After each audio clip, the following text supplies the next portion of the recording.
जय हिंद दोस्तों, कैसे हैं आप लोग। उम्मीद करते हैं कि सब लोग सकुशल मंगल होंगे, अपने स्वास्थ्य का ध्यान रख रहे होंगे, अपने माता पिता का सेवा कर रहे होंगे। आज हम लोग देखने वाले हैं काव्य हेतु। आज काव्य भारतीय काव्य शास्त्र का हमने काव्य लक्षण पढ़ लिया। उसके बाद आज हम लोग काव्य हेतु देखेंगे। काव्य हेतु आपका काफी महत्वपूर्ण है। आपका जीडीसी, यूजीसी, नेट, जेआरएफ या कहीं का असिस्टेंट प्रोफेसर का एग्जाम दे रहे हो, वहां के लिए एक महत्वपूर्ण यह हो जाता है। काव्य हेतु। सबसे पहले काव्य हेतु का काव्य मतलब आप किसी काव्य की रचना करते हैं तो वो जो रचनाएं होती है उसी को हम लोग काव्य कहते हैं, या तो फिर काव्य को आप कविता समझ सकते हैं। हेतु का क्या था? हेतु मतलब कारण, मतलब किसी चीज के काव्य की रचना करने का जो कारण होता है, जो शक्तियां मिलती है, जो उसी को क्या कहते हैं? हेतु कहते हैं। तो हेतु का तात्पर्य है कारण से है। काव्य हेतु का अभिप्राय काव्य की रचना के लिए आवश्यक कारणों से है, अर्थात काव्य के सृजन के लिए किन किन तत्वों का होना जरूरी है। यानी आप किसी काव्य का रचना कर रहे हैं तो उन किन किन तत्वों का आपको जरूरी है। जैसे घर बनाने के लिए बालू, सीमेंट, छड़, गिट्टी, इन सब तत्वों का जरूरत होता है, वैसे ही रचनाएं करने के लिए बहुत सारे तत्वों का जरूरत होता है। वही है काव्य किन किन तत्वों का जरूरत है। काव्य हेतु को काव्य की उत्पत्ति के कारण के रूप में समझा जा सकता है, यहाँ होना चाहिए था। काव्य हेतु को काव्य की उत्पत्ति यानी काव्य की उत्पत्ति या रचना के कारण के रूप में समझा जा सकता है। बाबू गुलाब राय के अनुसार, जो एक आलोचक हैं बाबू गुलाब राय, काफी प्रसिद्ध हैं, वो आलोचना करते हुए कहते हैं कि हेतु का अभिप्राय उन साधनों से है जो कवि के काव्य रचना में सहायक होता है। यानी कि रचना करने में जो सहायक होता है वही काव्य हेतु है। अब देखिएगा, काव्य हेतु को आप जब पढ़ेंगे तो आप देखेंगे काव्य हेतु को तीन भागों में बांटा गया: प्रतिभा, अभ्यास, व्युत्पत्ति। तो बहुत सारे लोगों ने कभी कभी जैसे कुछ लोगों ने सिर्फ प्रतिभा को माना, किसी ने कुछ और को माना। क्या किसने माना है वो आपको जानना बहुत जरूरी होता है। भामा ने सिर्फ प्रतिभा, काव्य हेतु को सिर्फ प्रतिभा माना है। दंडी ने प्रतिभा, शास्त्र ज्ञान, अभ्यास। ये वाला पूरा इंपॉर्टेंट है, आपसे यहाँ से 100% प्रश्न पूछे गए हैं और पूछे जाते रहेंगे। दंडी ने प्रतिभा, शास्त्र ज्ञान, अभ्यास। रुद्रट और कुंतक ने क्या माना? शक्ति, व्युत्पत्ति और अभ्यास। आचार्य वामन ने क्या माना? लोक, लोक अर्थात लोक व्यवहार, विद्या और प्रकीर्णन। जयदेव ने क्या माना? मूल प्रतिभा, प्रतिभा के अंदर उन्हें व्युत्पत्ति, अभ्यास, या दोनों को क्या माना? सहायक के रूप में माना है। जब आचार्य मम्मट के आप चल जाते हैं तो वो शक्ति, निपुणता और अभ्यास मानते हैं। हेमचंद्र केवल प्रतिभा को मानते हैं और जगन्नाथ भी केवल प्रतिभा को ही मानते हैं।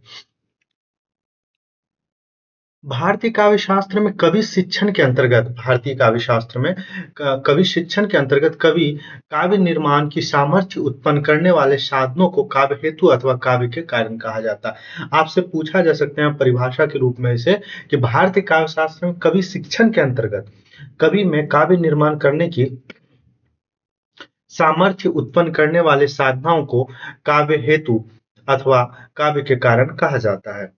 रीति संप्रदाय के प्रतिष्ठापक, यानी रीति संप्रदाय का किन्होंने स्थापना किया था? आचार्य वामन ने, इसलिए उसे प्रतिष्ठापक कहा जाता है। तो रीति संप्रदाय के प्रतिष्ठापक आचार्य वामन ने काव्य हेतु के स्थान पर काव्यांग शब्द का प्रयोग किया है। यह चीज इंपॉर्टेंट है। काव्य हेतु की जगह पे इन्होंने कौन सा शब्द उपयोग किया है? काव्यांग शब्द का उपयोग किया है।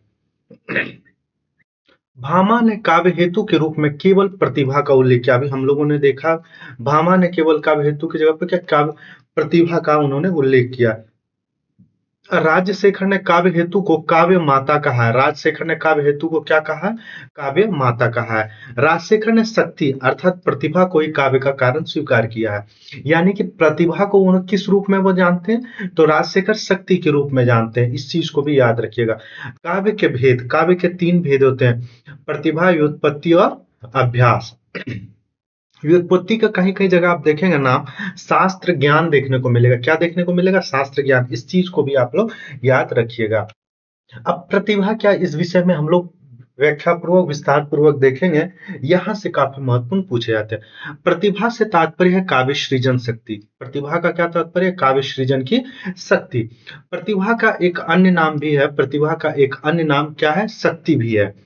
आचार्य अभिनव गुप्त ने प्रतिभा, व्युत्पत्ति, अभ्यास के महत्व पर विचार करते हुए कहा है कि काव्य सृजन में अभ्यास आदि की अपेक्षा प्रतिभा की ही निर्विवाद निर्णायक भूमिका रहती है, और जिसे व्युत्पत्ति कहा जाता है वह कोई अन्य वस्तु नहीं बल्कि प्रतिभा का ही एक रूप है। जिसे प्रतिभा का एक रूप है।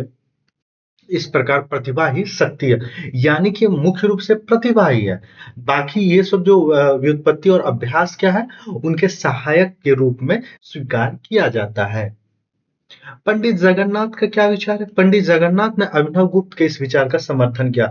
अभिनव गुप्त यह जो विचार कर रहे हैं या विचार जो दे रहे हैं, इसका समर्थन कौन कर रहे हैं? पंडित जगन्नाथ इस विचार का समर्थन कर रहे हैं।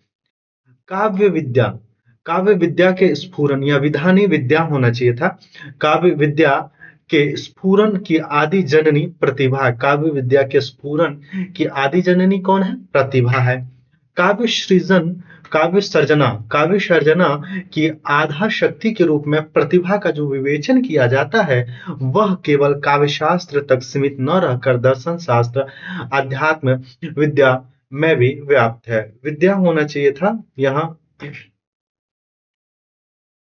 विद्या होना चाहिए, विधा हो गया, ठीक है, विद्या में भी व्याप्त है। टाइपिंग, एक एक शब्द को जब टाइपिंग करते हैं तो कुछ कुछ शब्द इधर उधर हो जाते हैं, तो इसको आप लोग अच्छे से समझने का प्रयास करिएगा। रसवादी कश्मीरी शैव दर्शन में, रसवादी कश्मीरी शैव दर्शन में प्रतिभा को विश्व सर्जना की मूल शक्ति के रूप में प्रतिष्ठापित किया गया। रसवादी कश्मीरी शैव दर्शन में प्रतिभा को किस रूप में प्रतिष्ठित किया गया? विश्व सर्जना की मूल शक्ति के रूप में, विश्व सर्जना की मूल शक्ति के रूप में प्रतिष्ठापित किया गया है। अभिनव गुप्त ने लोकतंत्र में, अभिनव गुप्त ने लोकतंत्र में परम शक्ति के रूप में प्रतिभा का विमर्श विवेचन करते हुए उसे प्रतिभा ज्ञान का भी प्रतिभा ज्ञान का भी पर्याय माना है। यहाँ प्रतिभा ज्ञान का अर्थ है महाज्ञान, तथा इस प्रतिभ ज्ञान से संपन्न व्यक्ति को चिंतामणि नाम दिया। प्रतिभ ज्ञान से संपन्न व्यक्ति को क्या नाम दिया गया है? चिंतामणि नाम दिया गया है। काव्य सर्जना की यह आधा शक्ति ही वाक तत्व अधिष्ठात्री देवी है। क्या कहा था? काव्य सर्जना की आध शक्ति ही क्या है? वाक तत्व की अधिष्ठात्री देवी है। भारतीय विचारधारा प्रतिभा का विवेचन, भारतीय विचारधारा प्रतिभा का विवेचन एक नैसर्गिक शक्ति तथा प्राक्तन संस्कार के रूप में करती है। प्रतिभा को लोकोत्तरता पर विचार करते हुए आचार्य महिम भट्ट ने उसे शिव का तृतीय नेत्र का तुल्य कहा है। अब देखिए, प्रतिभा को महिम भट्ट ने क्या कहा? शिव का तृतीय नेत्र कहा गया। जैसे सूर्य चंद्र शिव के दो नेत्र हैं, तीसरा नेत्र अग्नि। जैसे सूर्य और चंद्र शिव के दो नेत्र हैं, तीसरा नेत्र कौन है? अग्नि। राजशेखर ने प्रतिभा के भेद किए हैं, कार्यत्री प्रतिभा और भावयत्री प्रतिभा। इन सब चीजों को हम लोगों ने बहुत पहले देखा, वहां से आप भी याद कर सकते हैं, चीजों को थोड़ा थोड़ा समझते चलिएगा। अब कार्यत्री प्रतिभा क्या? कार्यत्री प्रतिभा कवि की प्रतिभा है जो काव्य सर्जना में प्रवृत्त होती है। भावयत्री प्रतिभा काव्य के पाठक दर्शक रसक के सामाजिक सहृदय की प्रतिभा है, जिसके द्वारा वह काव्यार्थ को ग्रहण करता है, मूल्यांकन करता है। प्रतिभा एक खास अर्थ में प्रज्ञा का पर्याय है। प्रतिभा क्या है? एक खास अर्थ में प्रज्ञा का पर्याय है। प्रायः विचारकों ने प्रज्ञा के माध्यम से ही प्रतिभा का परिचय कराया है। प्रतिभा के तीन रूप हैं। प्रतिभा के कितने रूप हैं? तीन रूप हैं। एक है स्मृति, एक है मति और एक है प्रज्ञा। स्मृति क्या होता है? जो आप स्मरण शक्ति आपका होता है, वो उसी को हम लोग स्मृति कहते हैं। मति क्या होता है? प्रेजेंट ऑफ माइंड, आप कैसे सबकॉन्शियस है, आप कैसा विचार, आप कैसा सोचते हैं, आप क्या, आपका कार्य कैसा करते हैं, वो सब मति पे निर्भर करता है। अब प्रज्ञा, बुद्धि, जैसे ज्ञान, बुद्धि, विवेक और अंतिम जो इसका अवस्था होता है वो प्रज्ञा होता है। तो ये आपका तीनों हो गया। स्मृति अतीत विषय का स्मरण करने वाली बुद्धि विशेष का नाम है। वर्तमान का बोध कराने वाली बुद्धि का नाम मति है। क्या बोलता है? वर्तमान का बोध कराने वाले बुद्धि का नाम क्या? हमने मति, जना प्रेजेंट ऑफ माइंड हमने अभी जस्ट आपको कहा। और अनागत भविष्य के संकेत देने वाली बुद्धि को प्रज्ञा कहते हैं। यानी कि अगर आप अनागत यानी जो भविष्य में घटनाएं होने वाली उसके प्रति आप सचेत रहते हैं, तो उसी को आप क्या कहते हैं? प्रज्ञा कहते हैं। राजशेखर ने प्रज्ञा को भविष्य बुद्धि से संबंध किया है, किंतु काव्य प्रकाश के टीकाकार विद्याधर चक्रवर्ती ने प्रज्ञा के, देखिएगा, काव्य प्रकाश का टीकाकार कौन है? विद्याधर चक्रवर्ती ने प्रज्ञा को त्रिकालिकी घोषित किया है। तीनों कालों में नूतनता की उन्मेषण प्रज्ञा ही प्रतिभा है। ज्ञेया प्रज्ञा त्रिकाली कीमता।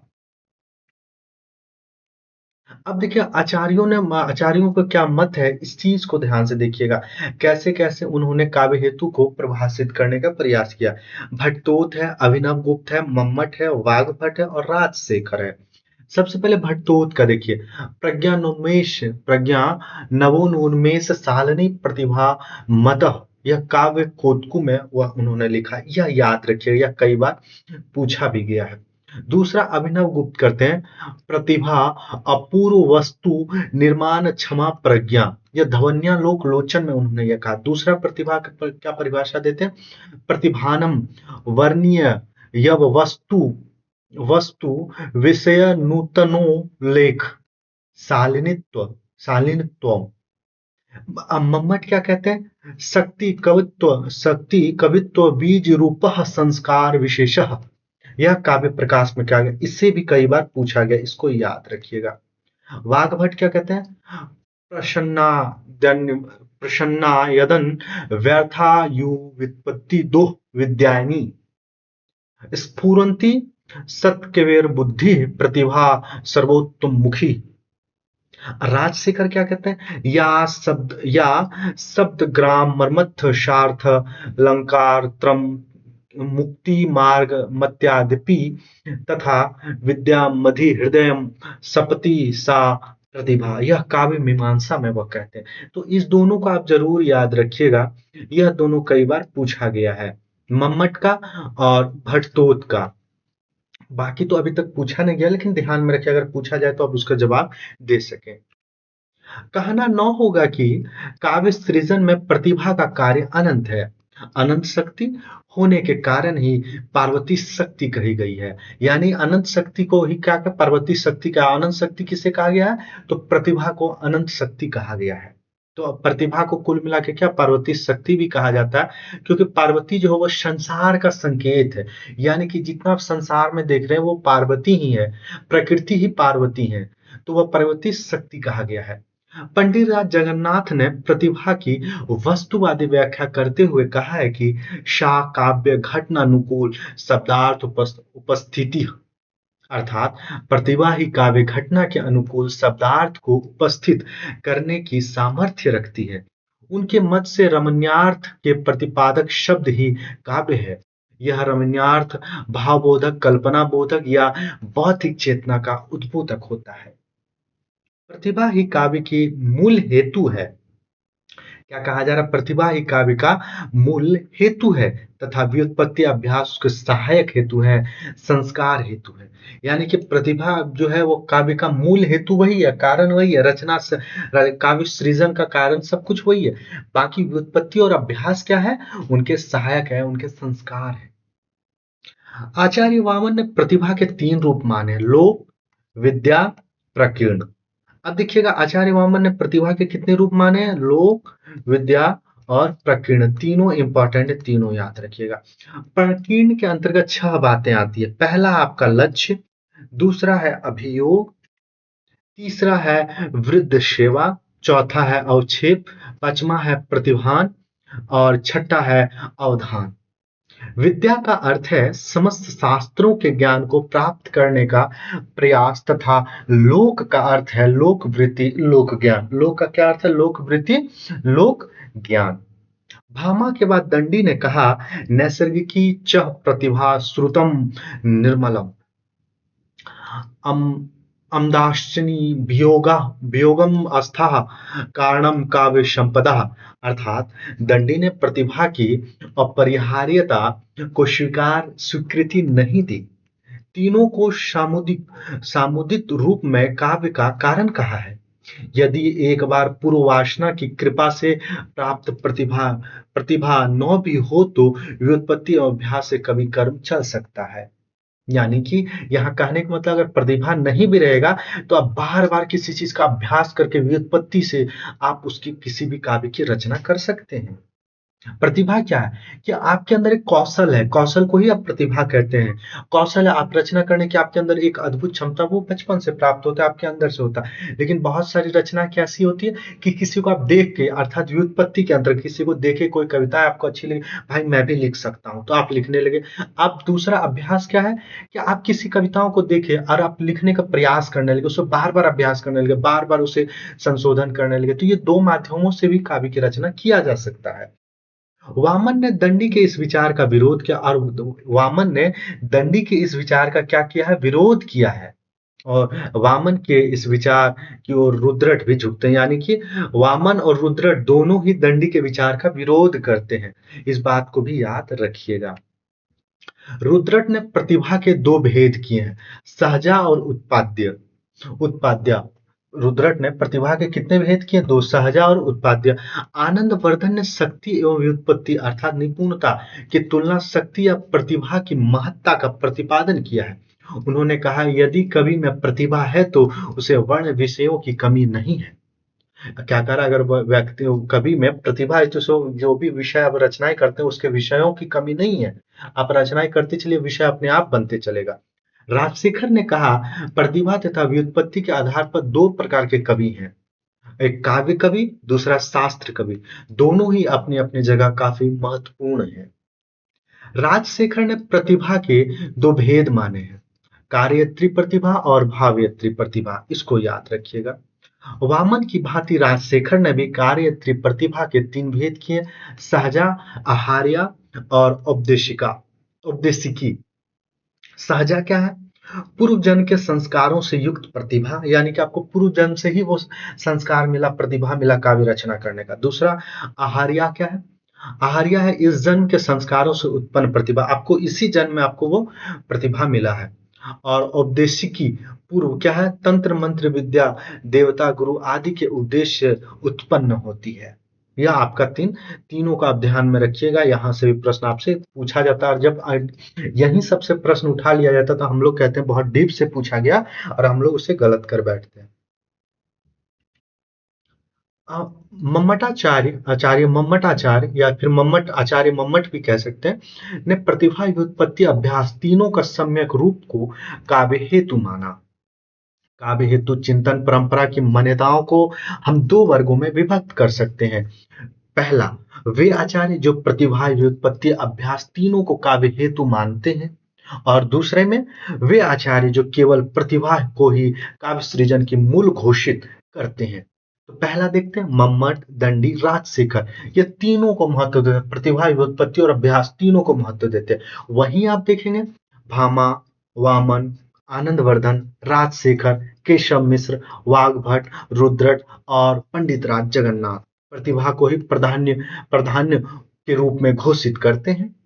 अब हम लोग प्रतिभा को देख लिए बहुत गहराई से, अब हम लोग व्युत्पत्ति की ओर बढ़ते हैं। व्युत्पत्ति क्या है, व्युत्पत्ति हमने कहा ना आपको कि किसी चीज को देख करके कहीं से प्रेरणा लेके आपने रचनाएं की है। राजशेखर ने प्राचीन आचार्यों के मतों पर विचार करते हुए व्युत्पत्ति का अर्थ किया है बहुज्ञता। राजशेखर स्वयं अपने मत व्युत्पत्ति पर देते हुए कहा कि उचित अनुचित का विवेक ही व्युत्पत्ति है। देखिएगा, यहां से भी आपसे प्रश्न बन सकते हैं, उचित अनुचित का विवेक ही क्या है, व्युत्पत्ति है। आचार्य ने व्युत्पत्ति को प्रतिभा का संस्कारक, उपकारक, पोषक कारण माना है। आचार्य ने क्या व्युत्पत्ति को क्या माना है, व्युत्पत्ति को प्रतिभा का संस्कारक, उपकारक और पोषक कारण माना है। कवि कर्म की कसौटी है तो भाव संप्रेषणीयता का, देखिएगा, कवि कर्म की कसौटी है तो भाव की संप्रेषणीयता का। अब अभ्यास, हमने व्युत्पत्ति देख लिया, अब हम लोग थोड़ा अभ्यास को देखेंगे। काव्य केवल कवि की स्वानुभूति ही नहीं है, वह साधना है, तप है, चित्त है, योग भाव योग है, समाधि है। यानी कि आप किसी चीज को बार बार अभ्यास, चाहे वो साधना के माध्यम से, ताप के माध्यम से, चित्त के माध्यम से, भाव योग के माध्यम से, ये समाधि के माध्यम से आप काव्य की रचना कर सकते हैं। राजशेखर ने काव्य मीमांसा में कहा है कि निरंतर प्रयास करते रहने को अभ्यास कहते हैं। राजशेखर ने काव्य मीमांसा में क्या निरंतर प्रयास करते रहने को ही अभ्यास कहते हैं। सभी आचार्यों ने अभ्यास को प्रतिभा का पोषक हेतु माना। सभी आचार्यों ने अभ्यास को प्रतिभा का पोषक हेतु माना है। आचार्य रामचंद्र शुक्ल का आचार्य रामचंद्र शुक्ल का तुलसीदास, आचार्य हजारी प्रसाद द्विवेदी का कबीर, विजय देवनारायण शाही का जैसी सृजनात्मक आलोचना की बड़ी उपलब्धियां हैं। पाश्चात्य काव्य चिंतकों में कल्पना का वही स्थान है जो भारतीय काव्य चिंतन में प्रतिभा का। क्या पाश्चात्य काव्य चिंतन में कल्पना का वही स्थान है जो भारतीय काव्य चिंतन में प्रतिभा का। चलिए, आपका काव्य हेतु एक क्लास समाप्त हो गया। जितना आपको महत्वपूर्ण बिंदु था सभी बिंदुओं को हमने सिलसिलेवार से ढंग से रख दिया। उम्मीद करेंगे कि आप इस चीज को अच्छे से तैयार करेंगे। अगला हम लोग कोई पाश्चात्य या भारतीय काव्य शास्त्र के बिंदुओं को लेकर चलेंगे। उम्मीद करेंगे आपको क्लास बहुत अच्छा लगा होगा। अंतिम रूप से आप क्लास में बने रहे इसके लिए धन्यवाद। और क्लास आप लोग देखने के बाद आवश्यक रूप से कमेंट करिएगा, हम आपके कमेंट का इंतजार करें क्लास आपको कैसे लगा। जय हिंद, हम मिलते हैं अगले क्लास में।